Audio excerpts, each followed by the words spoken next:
के छ खबर तपाईँको? ठिकै छ, राम्रै छ। खास गरी अब यो मुस्लिम गाउँ आइपुगेको छौँ होइन, तपाईँसँग थोरै यसैको बारेमा कुराकानी गर्छौँ। अनि तपाईँको के छ गाउँमा चाहिँ हाल खबर? गाउँघरमा अब ठिकै छ। आफ्नो ठाउँमा गाउँमा पनि अब पढाइ भन्ने कुरा हाम्रो इस्लाममा पनि चलिरहन्छ। सबैले थोरै धेरै आफ्नो ज्ञान हासिल गरिरहेका छन्। अब मुसलमानको पनि पढ्ने मदरसामा पनि मदरसा पनि चलिरहेको छ, स्कुल पनि चलिरहेको छ। मदरसा बिहानमा चाहिँ मदरसाको ज्ञान हासिल गर्ने र दिउँसोमा चाहिँ अब दुनियाँमा आफूलाई आवश्यक पर्ने गरेर स्कुल पनि पढेका छौँ।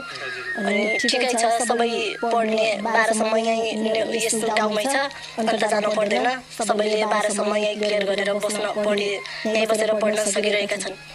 कलेजमा चाहिँ मुस्लिम मात्रै बढी हुनुहुन्छ कि हिन्दूहरू साथीहरू पनि हुनुहुन्छ? हिन्दूहरू पनि हुनुहुन्छ। सबै हुनुहुन्छ, सबै मिलेर बस्नु भएको छ होइन? हजुर। यो गाउँमा चाहिँ अब अलिकति मुस्लिम धेरै हुनुहुँदो रहेछ, कति घर हुनुहुन्छ? 100